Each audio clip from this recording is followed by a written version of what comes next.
नमस्कार दोस्तों, आप देख रहे हैं ट्रेडिफाई। आज हम आपको एक ऐसी कहानी सुनाने जा रहे हैं जो किसी फिल्मी स्क्रिप्ट से कम नहीं। ये कहानी है हिम्मत, महत्वाकांक्षा और एक ऐसे साम्राज्य की जो शून्य से शुरू होकर आसमान छूने लगा। ये कहानी है गुजरात के एक छोटे शहर से निकले नौजवान गौतम अडानी की। एक ऐसा लड़का जिसने कॉलेज की पढ़ाई बीच में छोड़ दी और कुछ 100 रुपए लेकर सपनों के शहर मुंबई आ गया। किसने सोचा था कि डायमंड ब्रोकर के तौर पर करियर शुरू करने वाला यह शख्स एक दिन भारत की अर्थव्यवस्था की दिशा तय करेगा। देखते ही देखते उन्होंने एक ऐसा बिजनेस एम्पायर खड़ेढा किया जिसने देश के इंफ्रास्ट्रक्चर की तस्वीर बदल दी। भारत के सबसे बड़े बंदरगाहों से लेकर सबसे व्यस्त हवाई अड्डों तक, विशाल सौर ऊर्जा फार्मों से लेकर देश के कोने कोने तक बिजली पहुंचाने वाले पावर प्लांट्स तक अडानी ग्रुप का नाम हर जगह गूंजने लगा। उनकी सफलता की रफ्तार ने दुनिया को चकित कर दिया और उन्हें दुनिया के सबसे अमीर लोगों में शामिल कर दिया। लेकिन फिर 24 जनवरी 2023 को एक रिपोर्ट ने सब कुछ बदल दिया। अमेरिका की एक छोटी रिसर्च फर्म हिंडनबर्ग रिसर्च ने एक ऐसा खुलासा किया जिसने अडानी ग्रुप के साम्राज्य की नींव हिला दी। रिपोर्ट ने ग्रुप पर स्टॉक मैनिपुलेशन और अकाउंटिंग फ्रॉड जैसे गंभीर आरोप लगाए। इसके बाद जो हुआ वो भारतीय कॉरपोरेट इतिहास का सबसे बड़ा भूचाल था।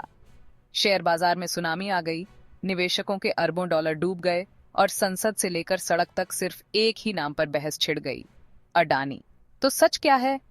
क्या अडानी ग्रुप वाकई एक कॉरपोरेट फ्रॉड है जैसा कि रिपोर्ट में दावा किया गया, या यह भारत की तरक्की को रोकने की एक अंतरराष्ट्रीय साजिश है? इस वीडियो में हम इन सभी सवालों की तह तक जाएंगे।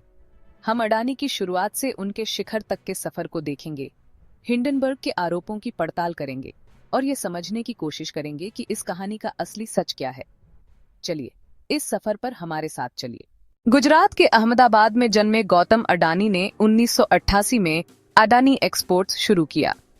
एक छोटी ट्रेडिंग फर्म से शुरुआत हुई जो प्लास्टिक और धान का आयात निर्यात करती थी। लेकिन उनका सपना था सिर्फ व्यापार नहीं, खुद का इंफ्रास्ट्रक्चर खड़ा करना। 1993 में सरकार ने प्राइवेट पोर्ट की अनुमति दी। अडानी ने कच्छ में मंडरा पोर्ट बनाया जो 2008 तक भारत का सबसे बड़ा प्राइवेट पोर्ट बन गया। यही वह समय था जब उनका इंफ्रास्ट्रक्चर साम्राज्य बनना शुरू हुआ। पोर्ट्स की सफलता के बाद power, transmission, airports, renewable energy और मीडिया में विस्तार हुआ। Adani enterprises, Adani ports, Adani power, Adani green, Adani transmission जैसी कंपनियां लिस्ट हुईं। 2022 तक ग्रुप 7 लिस्टेड कंपनीज और 200 बिलियन मार्केट कैप तक पहुंच गया।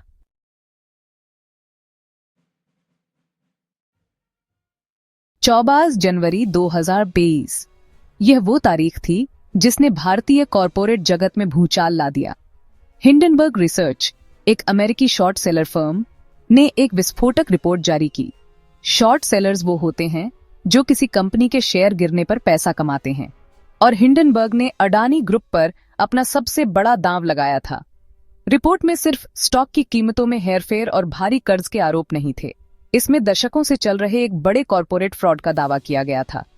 रिपोर्ट ने मॉरिशस से लेकर कैरेबियन द्वीपों तक फैली ऑनशोर शेल कंपनियों के एक जटिल जाल का पर्दाफाश किया। आरोप था कि इन गुमनाम कंपनियों का इस्तेमाल अकाउंटिंग फ्रॉड, मनी लॉन्ड्रिंग और टैक्सपेयर्स के पैसे को हेरफेर करने के लिए किया जा रहा था। हिंडनबर्ग ने अपनी रिपोर्ट के अंत में अडानी ग्रुप से 88 सीधे सवाल पूछे जिनके जवाब पूरी दुनिया जानना चाहती थी। इस रिपोर्ट का असर किसी सुनामी से कम नहीं था।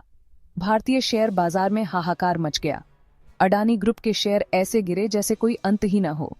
सिर्फ एक हफ्ते के अंदर ग्रुप की मार्केट वैल्यू $100 बिलियन से भी ज्यादा घट गई, यानी लगभग आधी हो गई। लाखों छोटे निवेशक जिन्होंने अपनी जीवन भर की पूंजी इन शेयरों में लगाई थी, उनमें दहशत का माहौल था। इसी उथल पुथल के बीच अडानी एंटरप्राइजेज का 20,000 करोड़ का एफपीओ वापस ले लिया गया, जबकि वो पूरी तरह सब्सक्राइब हो चुका था। ये खबर देश विदेश के मीडिया में छाई रही। ये वो समय था जब विश्लेषकों से लेकर आम आदमी तक कई लोगों ने अडानी साम्राज्य के पतन की भविष्यवाणी कर दी थी। ऐसा लग रहा था कि भारत का सबसे बड़ा कॉरपोरेट घराना ताश के पत्तों की तरह बिखरने की कगार पर है। अडानी ग्रुप ने हार नहीं मानी, डेट कम किया, बड़े इन्वेस्टर्स से फंड्स जुटाए और ग्रीन एनर्जी और एयरपोर्ट्स पर फोकस किया। धीरे धीरे शेयर रिकवर हुए। आज 2025 में ग्रुप फिर से ग्रोथ मोड में है। आज अडानी ग्रुप एयरपोर्ट्स, पोर्ट्स और रिन्यूएबल एनर्जी में इंडिया के बड़े प्लेयर्स में है। रिटेल इन्वेस्टर्स के लिए सीख, हाई लेवरेज रिस्की होता है, हमेशा गवर्नेंस और ट्रांसपेरेंसी देखें, किसी भी हाइप में बिना एनालिसिस इन्वेस्ट न करें। तो यह थी अडानी ग्रुप की पूरी कहानी, एक असाधारण राइज, एक विनाशकारी क्राइसिस और एक दमदार कमबैक की दास्तां। हमने देखा कि कैसे एक ट्रेडिंग कंपनी से शुरुआत करके गौतम अडानी ने पोर्ट्स, एनर्जी, एयरपोर्ट्स और ग्रीन हाइड्रोजन जैसे सेक्टर्स में एक विशाल साम्राज्य खड़ा किया। उनकी ग्रोथ की रफ्तार बेमिसाल थी। फिर आया हिंडनबर्ग रिपोर्ट का भूचाल, जिसने ग्रुप की नींव हिला दी और $150 बिलियन से ज्यादा की मार्केट वैल्यू मिटा दी। लेकिन फिर हमने देखा एक शानदार वापसी का दौर। जीक्यूजी पार्टनर्स जैसे बड़े इन्वेस्टर्स का भरोसा जीतना और कर्ज चुकाने जैसे कदमों ने ग्रुप को फिर से खड़ा होने में मदद की। यह कहानी बिजनेस की दुनिया में रेजिलियंस और स्ट्रेटेजिक मैनेजमेंट का एक पावरफुल लेसन है। अब सबसे बड़ा सवाल यह है कि अडानी ग्रुप का भविष्य क्या होगा? क्या यह संकट के बाद मिली सीख के साथ ग्रोथ की एक नई, ज्यादा सस्टेनेबल शुरुआत है, या फिर इंटरनेशनल मार्केट्स में विश्वास की कमी और रेगुलेटरी स्क्रूटिनी के रूप में नए चैलेंजेस उनका इंतजार कर रहे हैं? क्या वे अपने एम्बिशियस ग्रीन एनर्जी प्रोजेक्ट्स को सफलतापूर्वक एग्जीक्यूट कर पाएंगे? और क्या उनका debt driven expansion model long term में टिकाऊ साबित होगा? इन सवालों पर आपकी राय हमारे लिए बहुत मायने रखती है। कमेंट सेक्शन में हमें बताएं कि आपके हिसाब से अडानी ग्रुप का फ्यूचर ट्रेजेक्टरी क्या होगा। क्या आप बुलिश हैं या बेरिश? आपके एनालिसिस और प्रिडिक्शंस क्या हैं? अगर आपको यह डीप डाइव केस स्टडी पसंद आई तो इस वीडियो को लाइक करना न भूलें और इसे अपने दोस्तों के साथ शेयर करें। फाइनेंशियल मार्केट्स, आईपीओज और ऐसी ही दिलचस्प बिजनेस स्टोरीज पर और भी इंसाइटफुल कंटेंट के लिए ट्रेडिफाई को अभी सब्सक्राइब करें और बेल आइकॉन दबाएं ताकि आप हमारा कोई भी वीडियो मिस ना करें।